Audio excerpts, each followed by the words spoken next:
नमस्कार मित्रों, मैं हूं उदय सिंह शेखावत और आज हम जानेंगे कंकाल तंत्र के बारे में, अर्थात स्केलेटन सिस्टम के विषय में।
मित्रों, मानव कंकाल हमारे शरीर को आकार और आधार प्रदान करता है।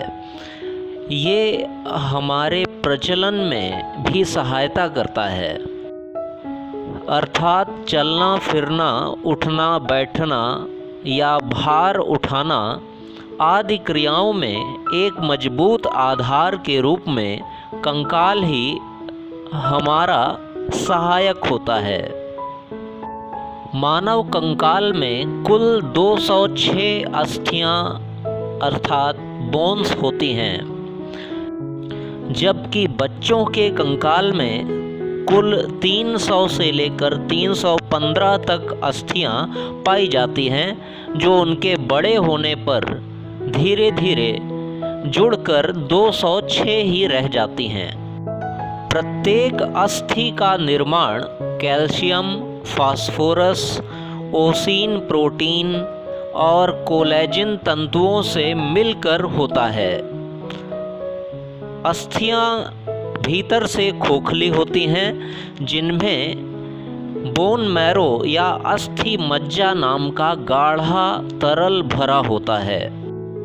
ये रहा अपना मानव कंकाल, जो शरीर को सहारा प्रदान करता है।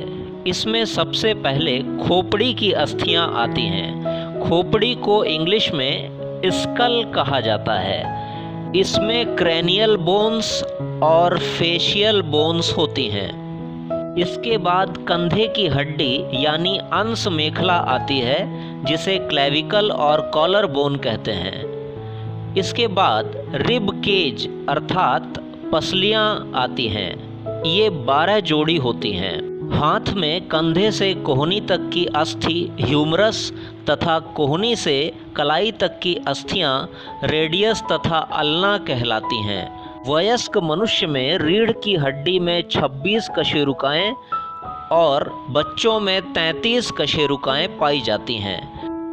पैर में जांघ की अस्थि को फीमर और घुटने से नीचे की 2 अस्थियों को टिबिया और फिबुला के नाम से जानते हैं।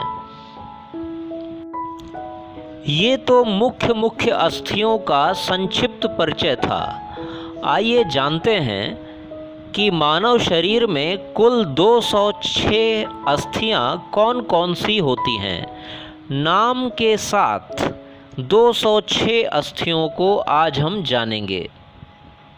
आइए पढ़ते हैं। सबसे पहले आती है हमारी खोपड़ी। खोपड़ी में सिर की अस्थियों को क्रैनियल बोन्स कहते हैं। इसमें पैराइटल, ऑक्सीपिटल, टेम्पोरल, स्फिनॉइड आदि अस्थियां आती हैं। खोपड़ी में कुल 8 अस्थियां होती हैं। इसके बाद फेशियल बोन्स आती हैं, अर्थात चेहरे की अस्थियां, जिनमें कुल मिलाकर 14 हड्डियां पाई जाती हैं।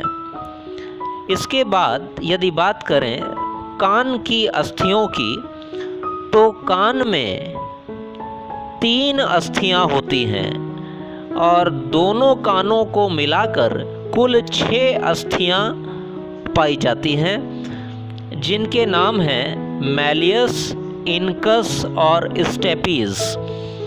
इन सभी मैलियस, इनकस और स्टेपीज में सबसे छोटी अस्थि स्टेपीज ही होती है। यह मानव शरीर की सबसे छोटी अस्थि होती है, जिसे स्टेपीज के नाम से जाना जाता है। खोपड़ी में निचले जबड़े की अस्थि को हायोइड की अस्थि कहते हैं। अर्थात यदि देखा जाए तो 8 अस्थियां सिर में, 14 अस्थियां चेहरे पर और 6 अस्थियां कानों की और 1 अस्थि हायोइड की। यदि इन सभी को जोड़ दिया जाए तो पूरे खोपड़ी और चेहरे को मिलाकर 29 अस्थियां होती हैं। अर्थात हमारी चेहरे और खोपड़ी को जोड़कर 29 बोन्स होती हैं। यदि हम कंधे मतलब अंश मेखला की बात करें, जिसे इंग्लिश में पेक्टोरल ग्रिडल भी कहते हैं, उनमें 2 प्रकार की अस्थियां पाई जाती हैं। आगे वाली अस्थि को क्लेविकल कहते हैं और कंधे की पीठ की ओर वाली अस्थि स्कैपुला कहलाती है। हाथ में कंधे से कोहनी तक की अस्थि ह्यूमरस कहलाती है और कोहनी से कलाई तक की अस्थि रेडियस और अल्ना के नाम से जानी जाती है। कलाई में छर्रेनुमा 8 अस्थियां पाई जाती हैं, जो कलाई को चारों ओर घूमने में सहायता करती हैं। इन्हें कार्पल बोन्स कहते हैं, अर्थात कार्पल्स कहते हैं, जबकि हथेली की अस्थियां मेटाकार्पल्स कहलाती हैं। मेटाकार्पल्स की संख्या 5 होती है। आगे उंगलियों की अस्थियां कुल मिलाकर 14 होती हैं, जिनमें प्रत्येक उंगली में 3 मोड़ होते हैं, जबकि अंगूठे में 2 मोड़ पाए जाते हैं। तो इस प्रकार मिलाकर 14 अस्थियां उंगलियों में होती हैं, जिन्हें फैलेंजेस कहा जाता है। यदि देखा जाए तो एक हाथ में इस प्रकार 30 अस्थियां पाई जाती हैं। यदि कंधे की हड्डी भी मिला ली जाए तो एक हाथ में कुल 32 हड्डियां होती हैं और दोनों हाथों की बात करें तो 64 हड्डियां हो जाएंगी। मनुष्य के कूल्हे अर्थात श्रोणि मेखला, जिसे इंग्लिश में पेल्विक ग्रिडल भी कहते हैं, इसमें मुख्य रूप से 2 अस्थियां पाई जाती हैं, जिनके नाम हैं प्यूबिस और इस्चियम। अब पैर की बात करते हैं। पैर में जांघ की अस्थि सबसे लंबी और मजबूत अस्थि होती है, जिसे फीमर के नाम से जाना जाता है। घुटने की कटोरी नुमा अस्थि को पटेला कहते हैं और घुटने से नीचे 2 अस्थियां टिबिया और फिबुला नाम की होती हैं। इसके बाद पैर का टखना या एंकल जिसे कहते हैं, जहां से पैर चारों तरफ मुड़ता है, इसमें छर्रेनुमा 7 अस्थियां पाई जाती हैं, जिन्हें टॉर्सल्स कहा जाता है। इसके बाद पैर के तलवे में 5 अस्थियां होती हैं, ये मेटाटॉर्सल्स कहलाती हैं। फिर पैर की अंगुलियों की बात करें तो इनमें भी 14 अलग अलग खंडनुमा अस्थियां होती हैं, जिन्हें भी फैलेंजेस ही कहा जाता है। इस प्रकार एक पैर में 30 अस्थियां पाई जाती हैं और दोनों पैरों को मिला लिया जाए तो 60 अस्थियां होंगी। यदि श्रोणी मेखला की अस्थियां भी इसमें जोड़ दी जाएं तो कुल मिलाकर 62 अस्थियां हो जाती हैं। आइए अब बात करते हैं पसलियों की हड्डियों की। पसलियों से मिलकर एक वक्षीय कटघरा बना होता है जिसे रिब केज कहा जाता है।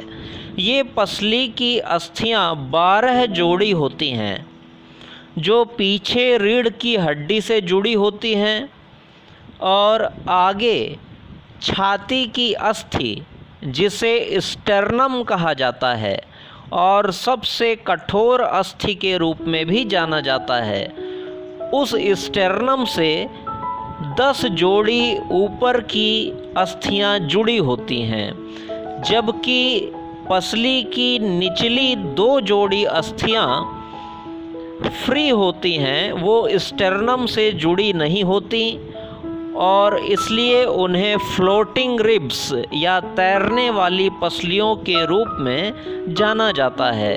ये हमारे शरीर को दाएं या बाएं झुकने में फ्लेक्सिबल बनाती हैं। अब बात आती है रीढ़ की हड्डी की।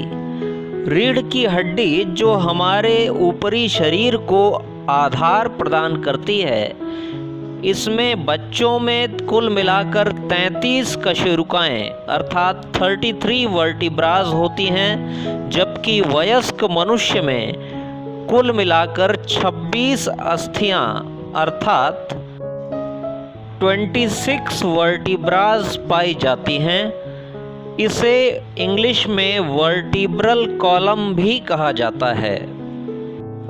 मित्रों, आपके सामने अगला चित्र यह प्रस्तुत है जिसमें हड्डियों के नाम के साथ साथ उनकी संख्या भी प्रदर्शित की गई है।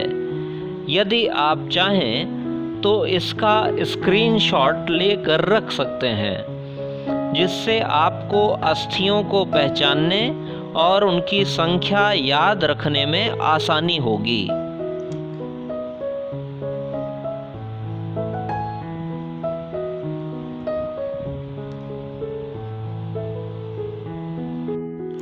तो इस प्रकार हमने देखा खोपड़ी में 8 अस्थियां, चेहरे में 14, हायोइड की अस्थि मतलब निचले जबड़े की अस्थि 1 और कान की 3 अर्थात 6 अस्थियां मिलाकर कुल मिलाकर ऊपरी सिर में 29 अस्थियां होती हैं।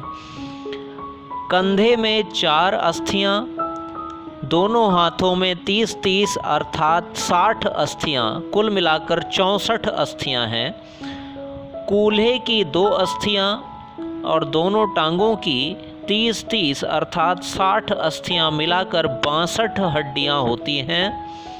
इसके बाद पसलियां और वक्ष का मध्य भाग स्टेर्नम मिलाकर 24 + 1 अर्थात 25 अस्थियां होती हैं। इसके बाद रीढ़ की हड्डी जिसमें 26 कशेरुकाएँ पाई जाती हैं। यदि इन सभी अस्थियों को जोड़ा जाए तो हमारी कुल अस्थियां अर्थात टोटल बोन्स की संख्या 206 आती है। मित्रों, उम्र बढ़ने के साथ साथ हमारी हड्डियां कमज़ोर होती जाती हैं और टूटने पर जल्दी जुड़ती भी नहीं हैं। औसतन 30 से 35 वर्ष की उम्र के पश्चात हड्डियों का घनत्व भी कम होने लगता है। इसे ऑस्टियोमेलेशिया कहते हैं। महिलाओं में ऑस्टियोपोरोसिस अर्थात हड्डियों का छिद्र युक्त होना जैसी शिकायत बहुत अधिक मात्रा में देखी गई है। इसके अलावा गठिया जिसे ऑस्टियोआर्थराइटिस कहा जाता है, यह भी एक भयावह रोग है।